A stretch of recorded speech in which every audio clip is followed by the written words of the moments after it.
Welcome, everyone. Thank you so much for joining us today. We're going to give it a couple minutes for folks to continue to join, and then we'll get started.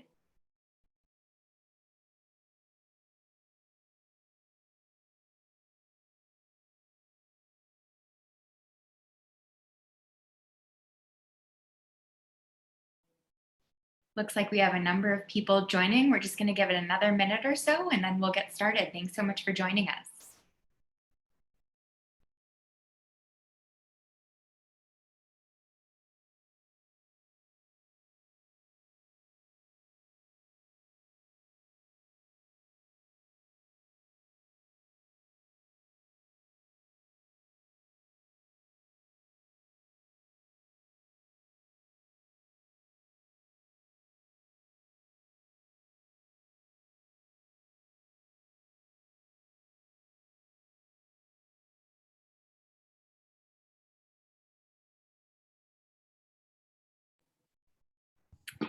Thank you to everyone for joining us today for Building Community Interest and Investment in Your School Garden Programs.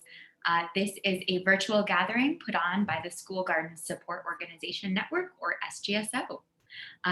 We really appreciate everyone being here today, and just waiting another minute. Folks are still joining, so we'll get started very shortly.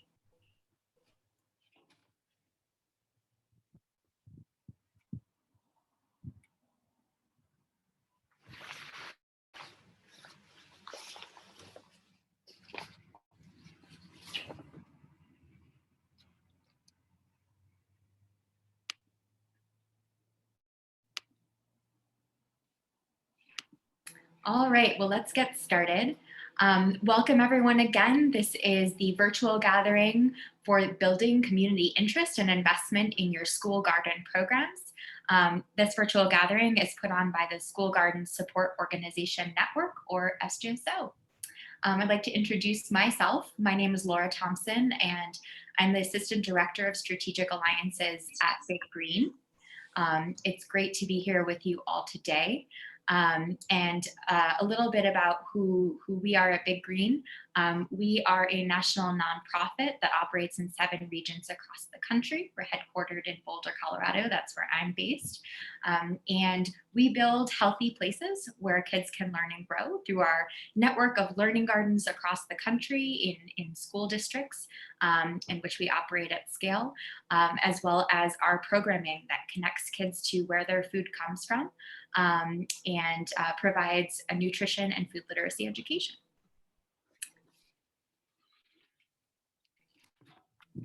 So a little bit of housekeeping for our virtual gathering today. We are recording, so just so you know, we are recording this so that it can be sent out to the network and folks can view it after the webinar today. And we will also be following up with that recording and relevant resources in a follow-up email tomorrow.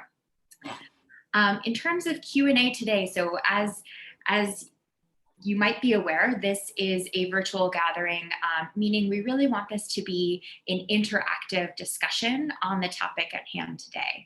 And so there will be a point after our presenters are done presenting their information in which we will do some question and answer from our guests here in the audience today. We will request that you utilize the Q&A function within Zoom. So there is a chat at the bottom of your screen. There's a bar that has a chat function, and we request that you will add your questions there, which we will try to answer both verbally and then also in the chat. There will be a time at the end of the gathering today. There'll be about 10 minutes at the end in which we will open it up for folks to come off mute. So you will raise your hand using the raise hand function at the bottom of your screen. And we will take some questions and responses. Maybe you have best practices to share or learnings to share. There will be a time for open discussion at the end today. We'll also be sending out a post survey, which will pop up at the end of the session today. We will also be sending that out in an email. We request that you fill out some feedback about how you enjoyed the session today and any feedback you have to share with us. Finally, we would request that you introduce yourself in the chat. So again, the chat can be found at the bottom of your Zoom screen. Please introduce yourself, what organization you're representing, where you are calling in from. We would love to get to know folks who are on the call today. So again, this virtual gathering today is being put on by the SGSO network.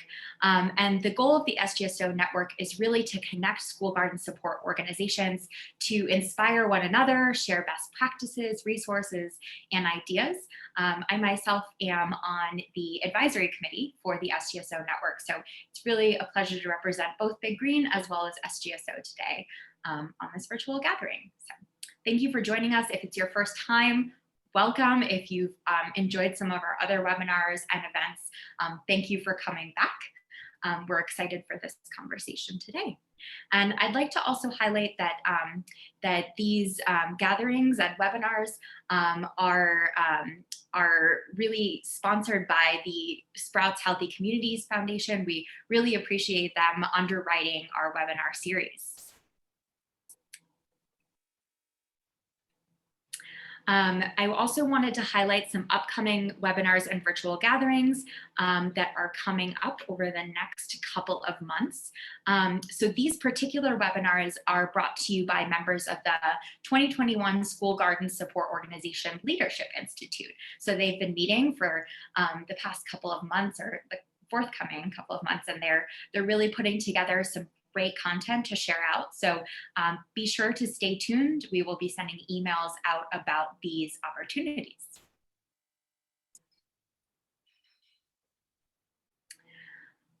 I'll also highlight that we have a really great forum that you can check out.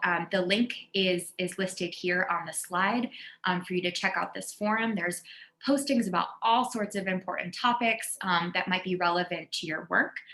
So it can be browsed using labels or via the search bar. So please be sure to connect with us there, and also via our email list at sgsonetwork.org/connect. Okay, so digging into our agenda for today, I'm going to share a bit of information about who is here today on the call. So some of the registrant data that we got from you all in the questions that we asked in the registration information. So thank you for answering those questions. Then we're going to have a discussion with our panelists, which I will introduce shortly, and then lead into the Q&A that I discussed with attendees.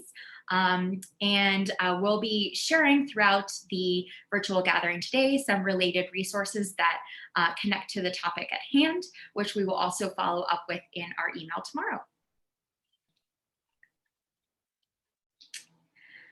So in looking over the registrant data that we have from the emails that we sent out to you all, the organization type that's best represented on the call today are nonprofits. And the second to that being school or district entities. So interesting to see who's on the call today. And then in regards to our question of who primarily cares for the majority of your school gardens during the summer months, it looks like the majority of folks are school educators and administrators, second to that being family or parent volunteers, and third being community volunteers. So interesting as well to see this data in the context of our conversation today. Thirdly, who manages your summer school garden programming? It looks like, for the most part, it's school staff. So interesting to note that there is buy-in from school staff to do caretaking of gardens in the summer. Second to that being partner organizations. Great. So jumping into who we have here as panelists today. So I'd like to introduce Kendra Hazel, who is the Community Green Spaces Educator at City Blossoms in Washington, D.C., as well as her colleague Willa Pullman, who is the Director of Programming at City Blossoms in D.C. So welcome to them. We will hear from them very shortly. We also have Rob Payo, who is the Director of K through 12 Education at Denver Urban Gardens, or DUG for short, in Denver, Colorado. So welcome to Rob as well. So I'd like to now kick it over to my colleagues who are going to be facilitating the discussion with our panelists today. We have Alana, as well as Catherine, waving to you here. They are both program coordinators with our Chicago region with Big Green, and they really were the ones to think up the idea for this virtual gathering today.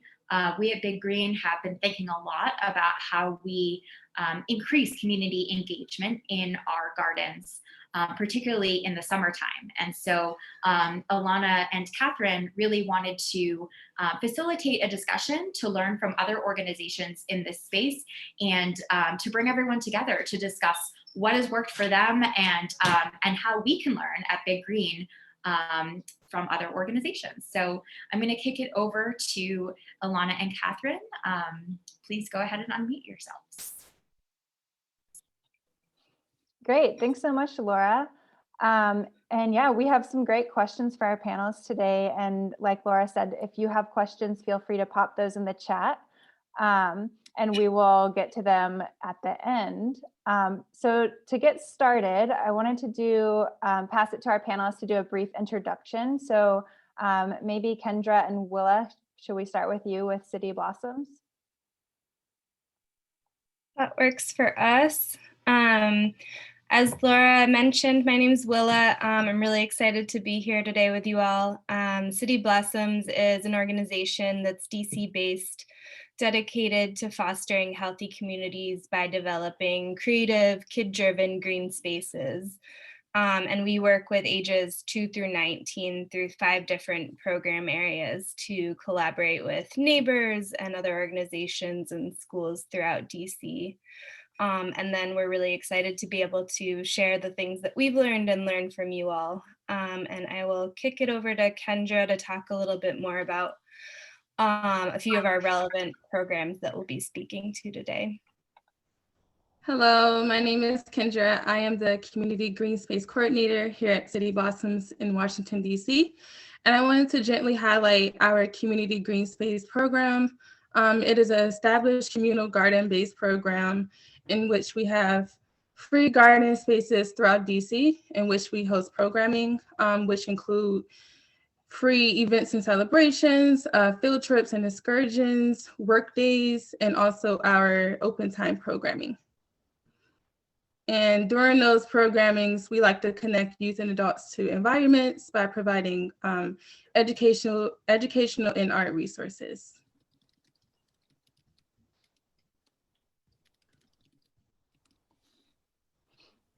Great, thanks so much, y'all. And then we'll pass it to Rob. Do you want to say a little bit about what DUG does and your role there? Sure, thanks. And thanks so much for spending time with me all. I have to laugh because you would think from my picture and from where I'm doing this that I have this penchant for hanging by brick walls. So that's just a fluke. Anyways, I'm very pleased to be a part of SGSO. I am newly hired for DUG. I spent most of my time in museum education at the Denver Museum of Nature and Science, running outreach programs, teacher professional development. So I am now here for 6 months in the middle of COVID at Denver Urban Gardens, learning very frantically about how to run a garden program, school garden program, when schools are not accessible. So it's been quite a journey for me. DUG has been around for a long time. 1985 is when we first started. Our main area of focus has been creating sustainable and food-producing neighborhood community gardens. In 1995, we started our first school garden, and now we have 70 school gardens that are, a hybrid of community and school. And the one that, and I'm working very closely with the one that first got started. Fairview has been around since 1995 and is still thriving. We have, adult education programs, of course, in terms of composting and community gardening. training and everything like that. In terms of schools, we do have structured programming. Right now we're all virtual, of course, but in the summer we're intending to continue our youth farm stand program, our summer camps, and we're building out our high school audience by doing high school internships. And I'm really looking forward to that. We're putting together some programming and partnering with people to make sure that that happens and happens well. And I think that's all I have to say right now. Again, I just appreciate SGSO. I've used a lot of the resources as a new person, and I'm very eager and hungry to learn from all of you and just share what I've learned so far. So thanks for letting me be a part of this panel. Fabulous. Yeah, thanks so much, Rob, and everyone for being here. So for our first question we wanted to ask of the panelists is in regards to summer. So what are the goals of your organization for summer gardening? And does that entail structured programming, distribution of produce, or is it more about like activation of the garden space? And maybe Kendra and Willa, we'll start with you all.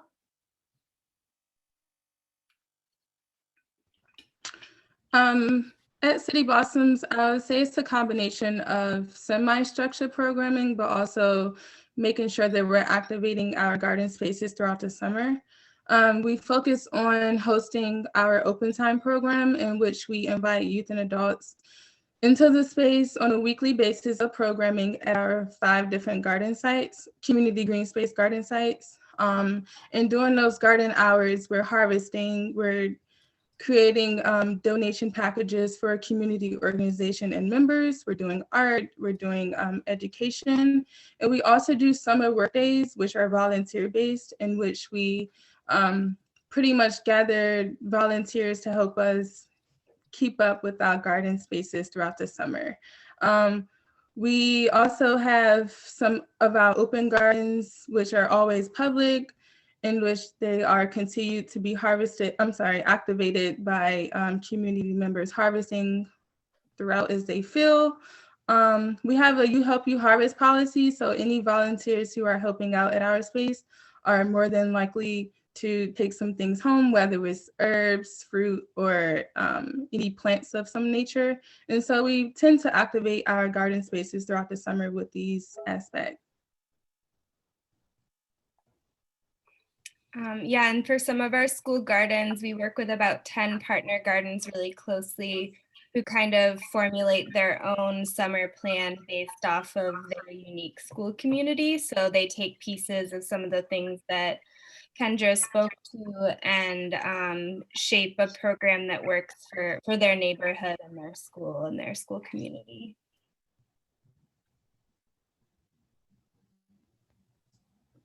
Awesome. And how about you, Rob, over at Doug? Yeah, sure. So, similarly, we work closely with a network of schools.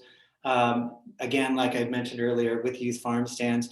That was sort of born out of some districts. DPS, Denver Public Schools in particular, has a garden to cafeteria program that continues into the summer. So that presented this opportunity to harvest to support the food in the cafeteria, especially in the summer program. And also in terms of harvesting for community events. So that's where our youth farm stands happen. We partner with Slow Food Denver to get that going. It's a very school-driven program in which volunteers of teachers and parents and community gardeners all help together to make it happen. As I mentioned, the internships that we're talking about, we really want to get high school students involved. Working directly into the gardens. We're partnering with another organization. I think it takes a village, especially during COVID. Everybody's nodding right now. I can see other panelists, and so helping with organizations that can help place interns, and then community members that can help to provide programming. So we're providing food justice programming, field trips, and that sort of thing. That's all been formulating right now.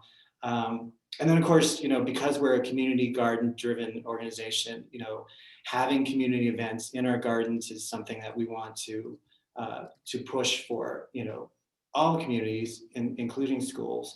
So those sort of events are festivals and those sort of things. I have this vision. I wanted to make this happen again in COVID, of having a community event at one of our schools to just, we're all needing places to gather, right? And gardens is such a natural place for gathering to happen, and to really call that out for schools, for teachers that are new, that this is an opportunity for you to use this space as a gathering place.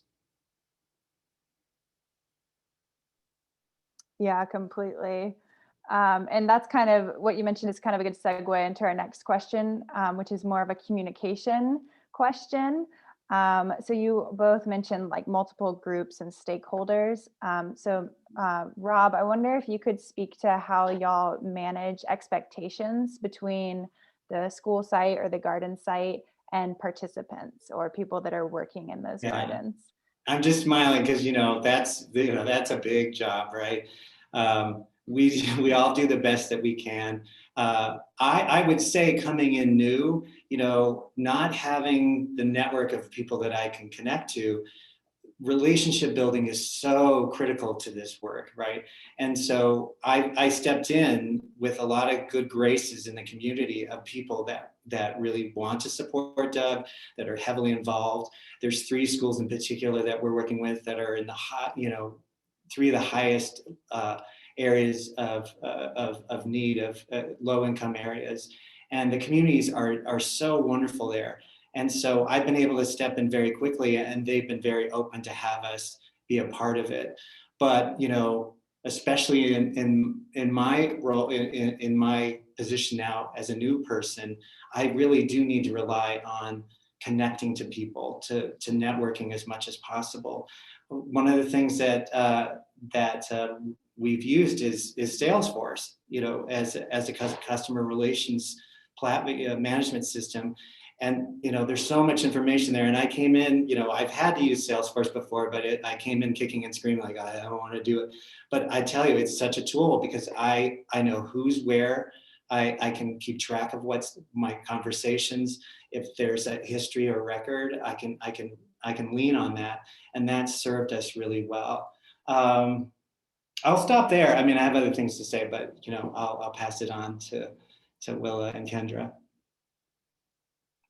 Great, thank you, Rob. Yeah, I loved some of the pieces you had to share. I think some of our favorite ways to recruit people into our spaces, both for programming and to volunteer, have remained sort of in our grassroots kind of arena, like signage in the gardens, in terms of having ways for like right out in front of the garden, people know how to get involved, who to contact. It's sort of bright, colorful, hopefully feels welcoming. It's typically kid-made and reflects sort of the school community and surrounding community that we are collaborating with, so that kids walking past can really like see the work of their friend and see that this is a space that they feel like they belong in. And a lot of flyering and sort of word of mouth, which I think has been a tricky dynamic during the pandemic, to sort of still rely on a lot of word of mouth from kid to kid when there is less opportunity for that. And I'll turn it over to Kendra for a few more examples of some of the ways that we like to do that in both our school spaces and our community spaces. Thanks, Willa. I really enjoy doing outreach at our high school programs, in which we set up tables, whether it's outside of the cafeteria or the greenhouse or outside of the school, whatever makes sense, in which we have our youth members pretty much lead the outreach and let other students know that, this is what we're doing. These are some things that you can capture from our program, and making it more relatable and inviting in. So that's my favorite aspect. And sometimes we like to connect like our cooking resource cookbook.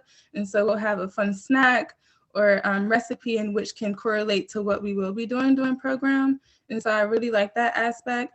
And also what Willa said in regards to a lot of flyering. So going to local and nearby neighbor organizations such as like libraries or schools or rec centers, and actually directly meeting the members of that organization and just letting them know what we're doing when we're in our space, and passing out some flyers and stickers. Like kids love stickers and other tangible items, and that helps them remember, you know, who we are, and also that they're welcomed into the space. We've also have connected with some of our school principals or people who can announce these things during announcement sessions at schools. And so that's another way to connect the youth, and also just like remind them, you know, like this is going on, and that they're able to join the program or our activities at the gardens. And then two things that I forgot to mention that I think, Rob, you highlighted a little bit is partnership with other organizations. So sort of sharing space with them in terms of utilizing them for celebrations or making connections around art events and that sort of thing. And we found that to be a really wonderful way to strengthen our network, but also recruit with sort of a lighter lift on our staff, because flyering takes a lot of time. And then finally, just consistency. Some of our spaces have been around for 12 years, and just having the same days that we're running programming or running volunteer hours has been one of the ways that we've sort of sustained volunteers and kids who have just grown in the space and are really, they know exactly when to come out to things. And I'll chime in too. I like how both Will and Kendra, you were talking about just that sense of belonging, like a place that people want to be at. And some of that also is tied into, you know, you were talking about, you know, managing expectations. You need to have everybody at the table. And so the most ideal school gardens are the most successful ones is where you have, you know, input from community, from schools, from administrators, and you get, you know, you hear what their needs and concerns are and what they're really happy about, and to capitalize on that, you know. And I think that that just takes a lot of relationship building, and it doesn't happen in summer. It happens prior to that, so that you're ready, because it's a lot looser in the summertime, you know, and being able to get that input is a bit of a trick. So that relationship building actually happens before summer.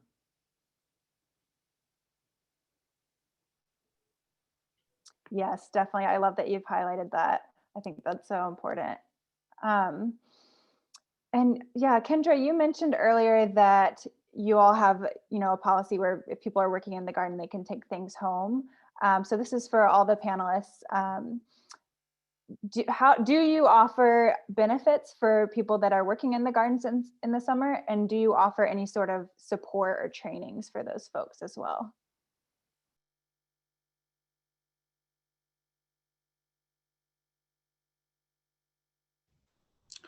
So yeah, jumping back into the You Hope You Harvest model that we have at City Blossoms, we always make sure that volunteers and participants know that, you know, we are appreciative of them helping out in our space. And so we find that that's, you know, a resource and an act of kindness that whatever we're growing in the space, they're able to take it home. And another thing that we do is facilitate trainings for school gardens, like educators and coordinators, in which Willa really like owns and shines about.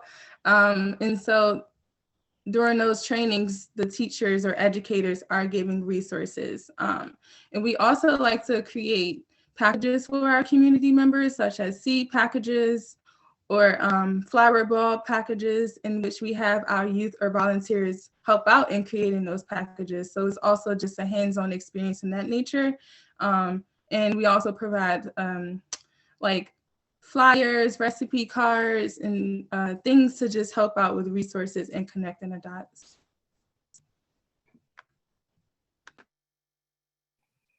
Another way that we've sort of been able to provide a benefit for some of our youth gardeners is community service hours. All high school students in DC are required to graduate with at least 100 community service hours. So it's been a way for us to create community service opportunities for groups of high schools to come together and do that work together.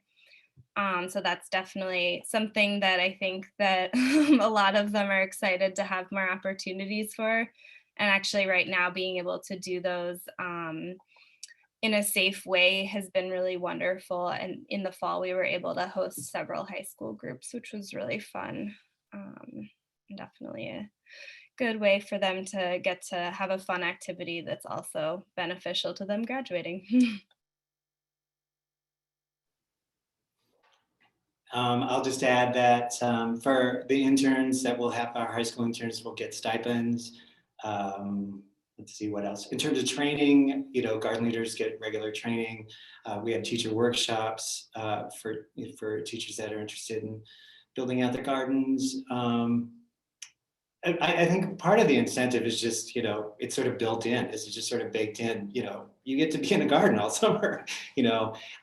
We try to leverage on the fact that, again, that the garden is a gathering space. And so to encourage and to provide, guidance for how to structure, if parents are going to take a couple of weeks to maintain the garden, that's an opportunity for you to, for your kids to meet one another. And in some of our school gardens, families will get together for potluck after they've harvested.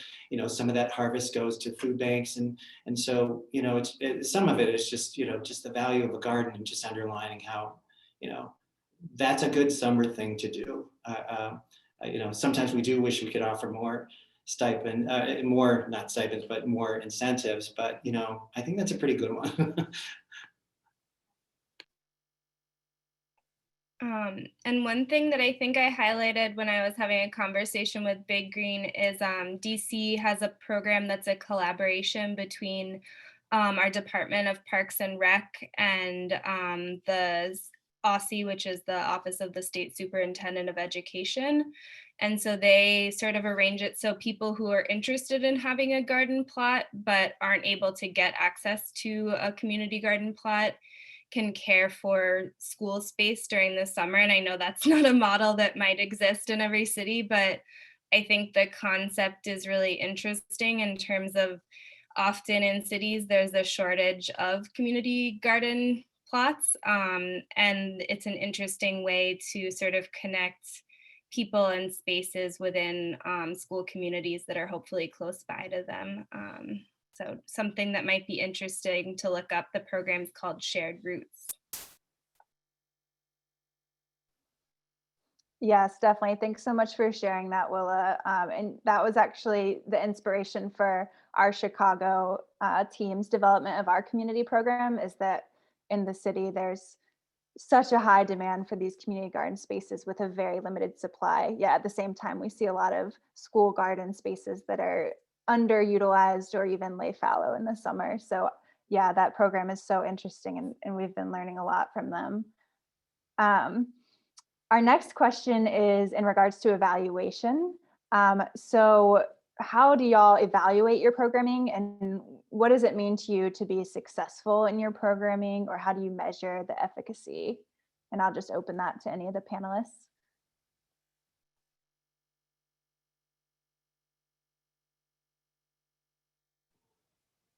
Well, I'll share, I'll start the conversation. I mean, I think some of the more obvious ones are, numbers, in terms of pounds of produce, how many activated gardens you have. But one of the things that I'm really interested in is especially for kids, is just, how is their confidence changed? How is their attitudes have changed? I'm trying to use surveys that are more open-ended, in the sense of just asking the question, okay, so you've had this great experience. I'll use the example, because we can't go into the gardens, we've been partnering to do online cooking classes. And I've gotten just really great responses from questions like, well, after you've had this experience, what do you want to do? And, you know, kids like, I want to cook with my grandma. I want to show them, I want to show my family my cutting skills, you know, with plastic knives and cutting vegetables. We are, Doug is in an initiative to work on our JEDI practices of equity and inclusion. And I'll share on the chat. This is a racial equity scorecard that we're starting to use. We're in the beginning, you know, stages of what are we going to do and how are we going to measure our progress with this. And so I'll share that in the chat. It's just sort of a starting place of mapping out, okay, where are you in different aspects of dealing with equity and racial issues. So I'll pass it on, and you know, we'll continue the conversation. Evaluation for our programming looks a little bit different for our different programs. It's definitely something we're still developing and balancing in terms of what we can manage with a small nonprofit staff, and wanting to make sure that the ways in which we're evaluating our programming feels true to our mission and each individual program. Right now, a lot of our school and community green spaces programming is based very much on like number of kids and youth participating, number of tracking like the number of adult volunteers who are involved, number of community celebrations that are held at this space. So trying to like pick out some of those things that we see as markers for our spaces being really activated. And then for our more structured programs that are less drop-in oriented, our early growers program, which focuses predominantly on early childhood centers, we're able to do a lot more surveying of the main points of contact at each early childhood center to see how this programming has influenced the way in which they bring garden-based and nature-based education into their classrooms, as well as having sort of these observational surveys where the teacher sort of chooses randomly 2 students that they observe and sees how their behavior progresses after, sort of before and after this type of programming. And we're happy to share out that it's still, we're still working on it and honing it.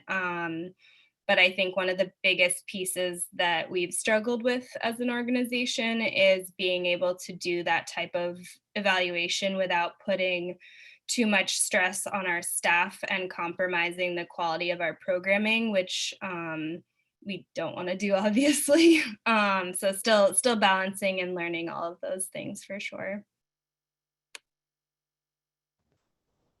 I like that you mentioned observational surveying, Willa. I think that just noticing, you know, the consistency of who's coming into the space, youth or adults, is a really great method of evaluating, you know, just how people are enjoying the space or the programming. So seeing a family come in every week on the same day at the same garden space says a lot to me, and, you know, lets us know that they're enjoying this, they're getting things, they're taking away things from this. Oh, Kendra, I think we lost you a second.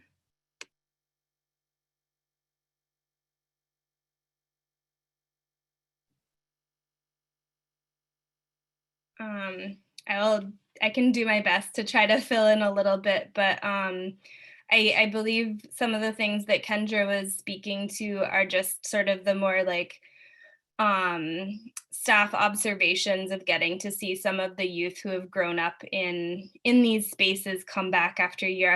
And I think this year more than any year, we've noticed some of the kids and youth who maybe we've known since they were like 3 years old come back to a space because this outdoor space is a space that they have built up and have continued coming back to because it has become their own space and it is safe. And so hard to measure some of those things, but those stories I think are sometimes what shape all of our experiences in these green spaces and drive us to continue to improve how we run these spaces and how we make sure that they continue to stay open for people for years to come. Sorry, Kendra, I don't know how my paraphrasing was. No, thank you for filling in. That was awesome. Well, I want to piggyback on that storytelling piece because I think that's such an important part of what we do, because it's not something that happens overnight for many people. It's over time, how they see themselves connected to the earth, their identity, who they are, and so that's one thing I'm really interested in is more participatory evaluation.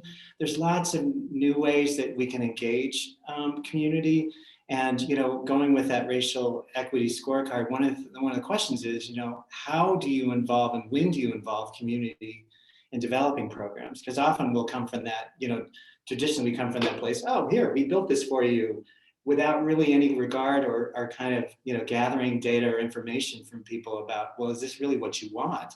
And often, we'll get so excited about a program and never ask that question, or we, begin to ask that question with good intention, and then we forget, and we're like, oh, we could do this and we could do that. Well, is that really what community wants?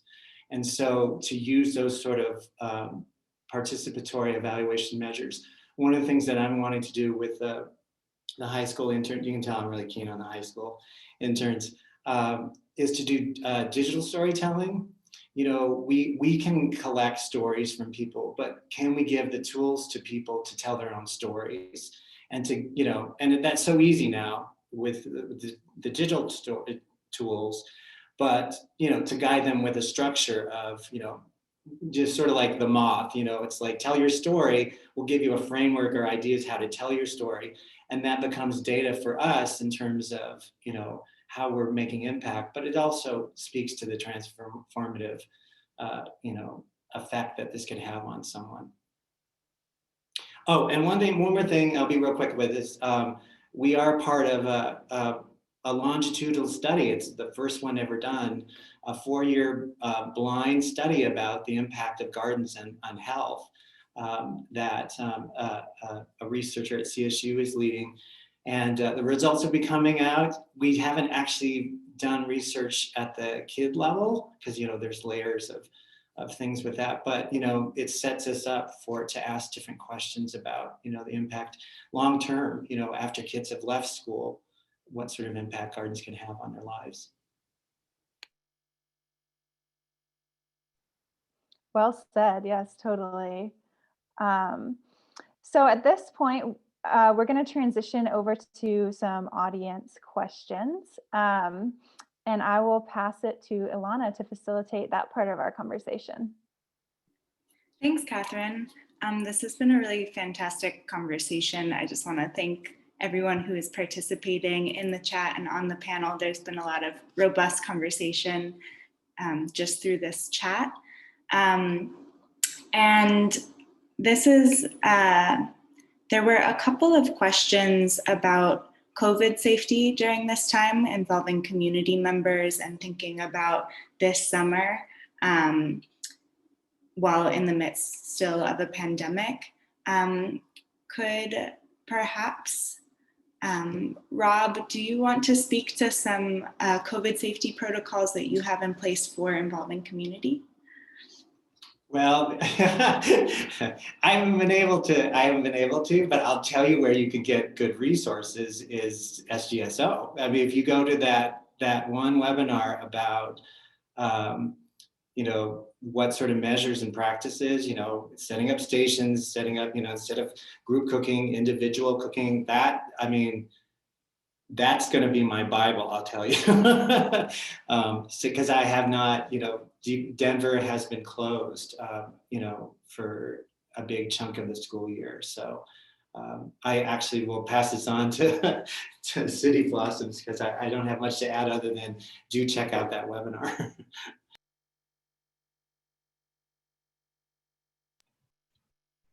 Yeah, we were able to do some socially distant outdoor programming this year. And definitely second Rob in saying that you should for sure reference the SGSO webinar.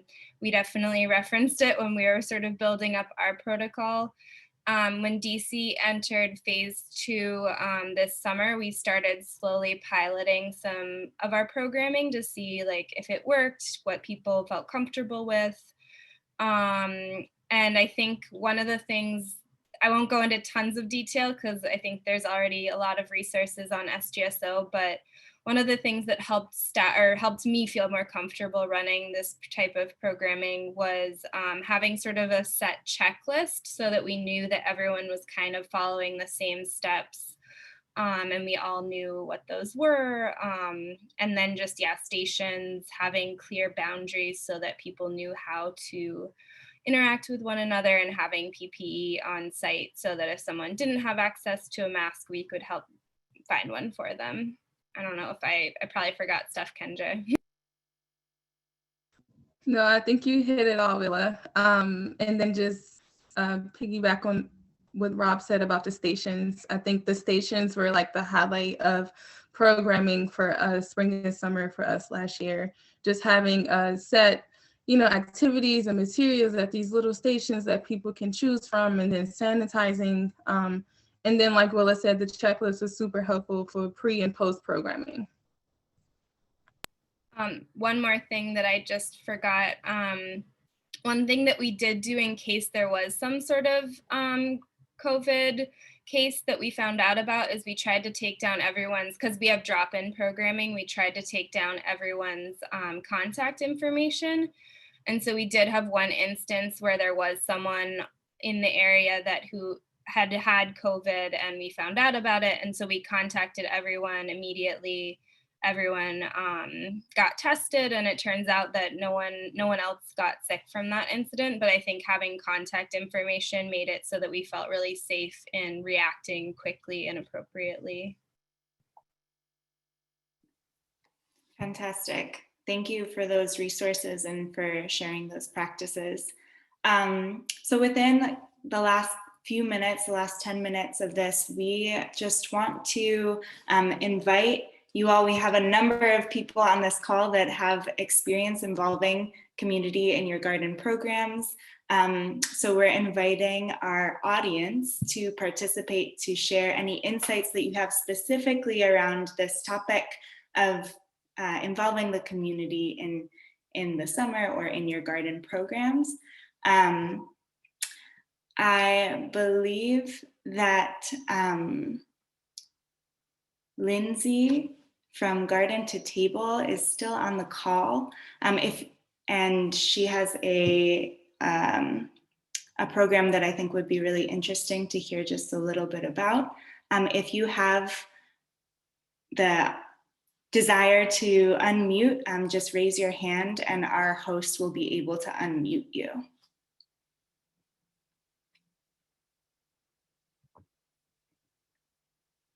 So I am unmuting you right now. 1 second.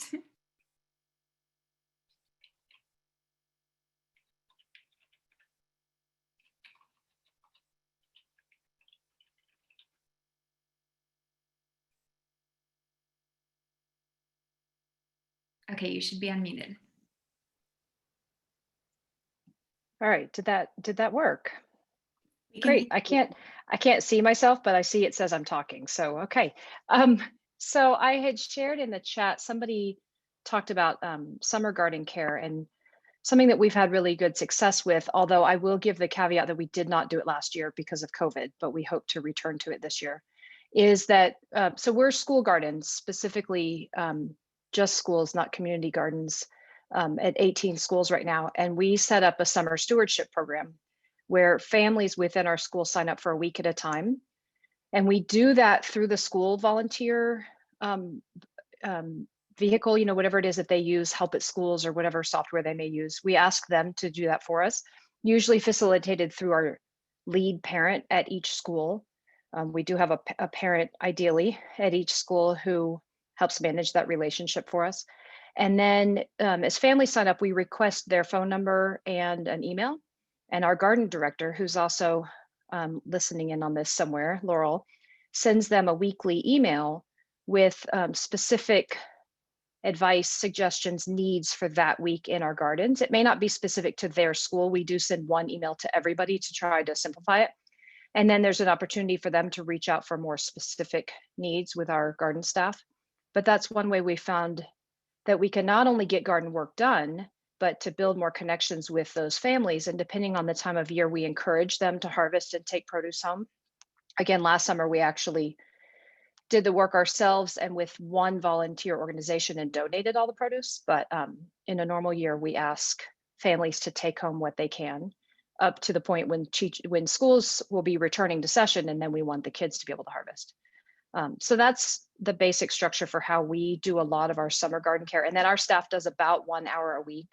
Truth be told, it's a bit more than that, but that's what we promise is 1 hour per week from staff.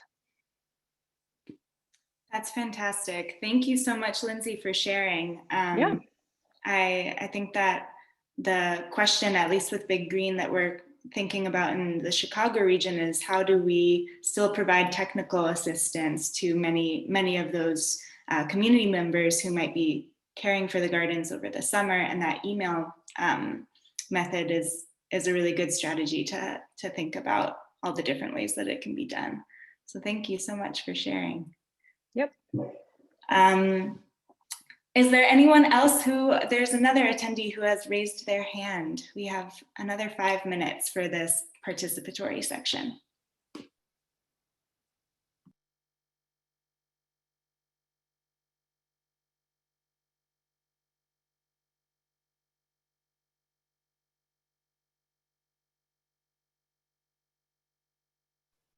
I think they should be unmuted now. Let's see.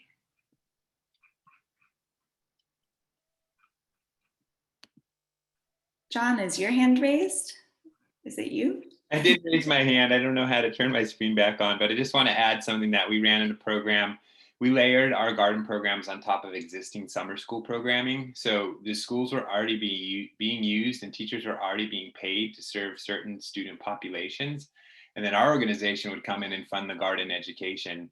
And we would use garden-based science in our migrant ed science, our migrant ed summer school program. So kids that were learning English, we had special summer school programs through our district. And so we were able to work with the district to teach science in the garden. And we showed that through doing hands-on garden science, we increased English language literacy by doing, hands-on relevant teaching.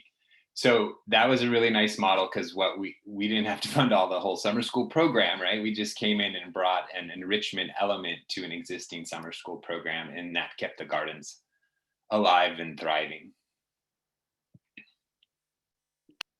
John, you were asked if you have a sample curriculum. Maybe you could put something in the chat if so.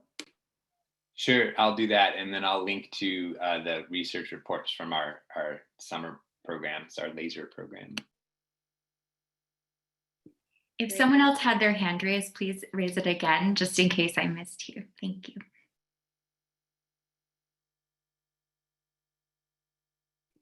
We have some great recommendations or stories in the chat. Adam said that they do something similar using Sign Up Genius to create a volunteer sign up with instructions and emergency contact info, then training volunteers on their first visit. Then they can volunteer as much as they like on their own. We have a lockbox with keys to the garden that volunteers can access, and I change the code frequently for security reasons. Alex also highlighted a partnership that worked nicely for the garden I previously managed in Brooklyn. We connected with a nearby senior center, and those members took turns and had access to the locked garden to water and do small tasks. The seniors loved it. Those are fantastic stories. It's so great to be able to make these programs multi-generational, especially if we can do so safely during the pandemic. It's really important for managing isolation and mental health. So we have 1 more minute for this section. If anyone else wants to raise their hand and unmute, This is your time. Otherwise, I will pass it to Laura to close us out.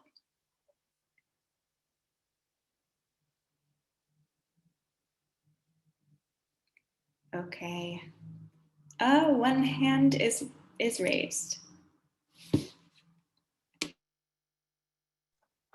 You should be unmuted, Ellen. Oh. Hello, can you guys hear me okay? Okay. Hey, I'm Ellen from Iowa. I'm in a very rural school district. I'm the director of wellness, food service, and nutrition. And I actually started 2 weeks before the pandemic with my position, so it's been interesting. And I used to run a vegetable farm. I actually own a food hub as well. So something I really want to do is to just start small with teaching gardens.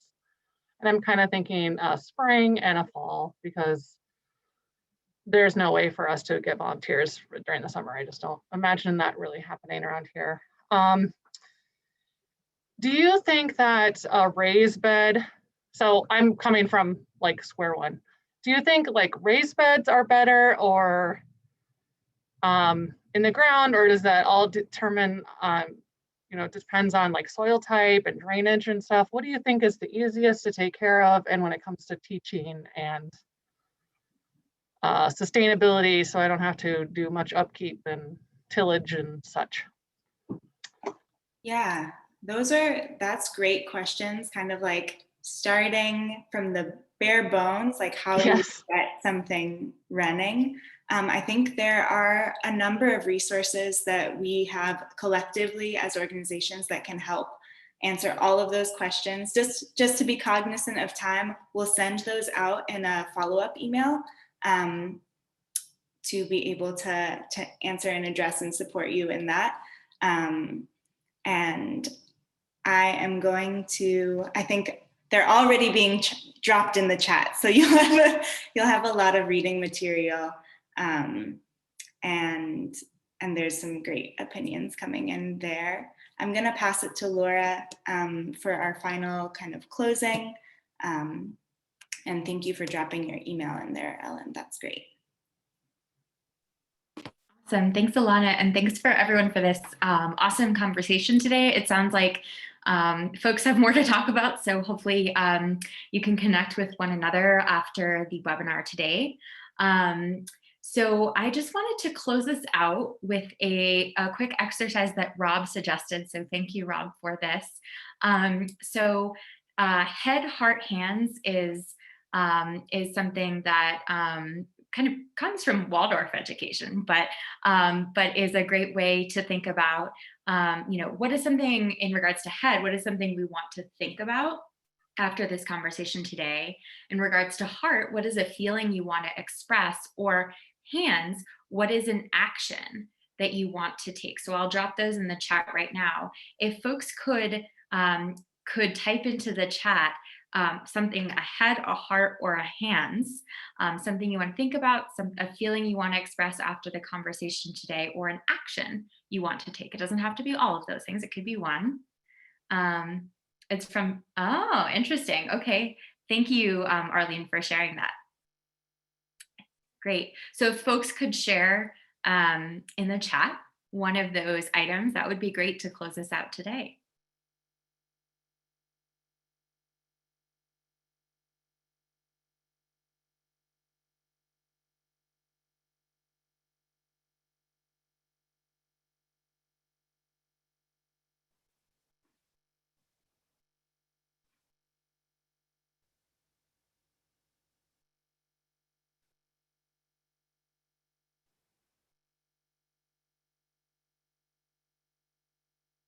Great, we're getting a lot of great responses here.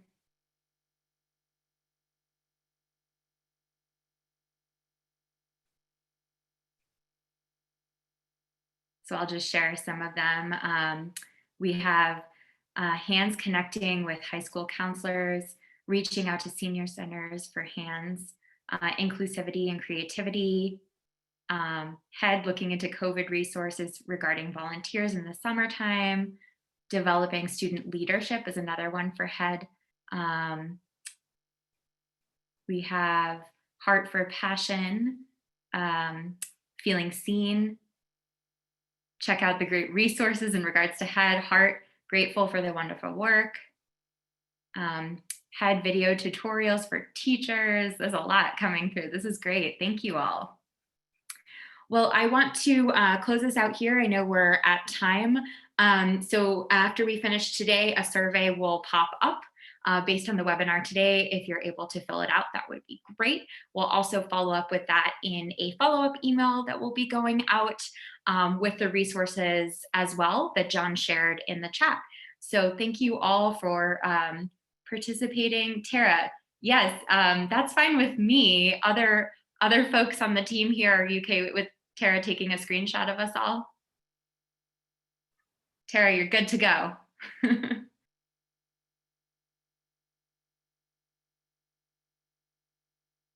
Awesome. Great. That's a lot of teeth.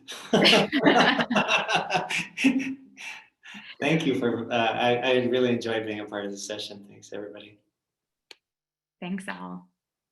All right, well, I'm going to close out. Have a great rest of your day, everyone, and a great week as well. Thank you, everyone. Bye.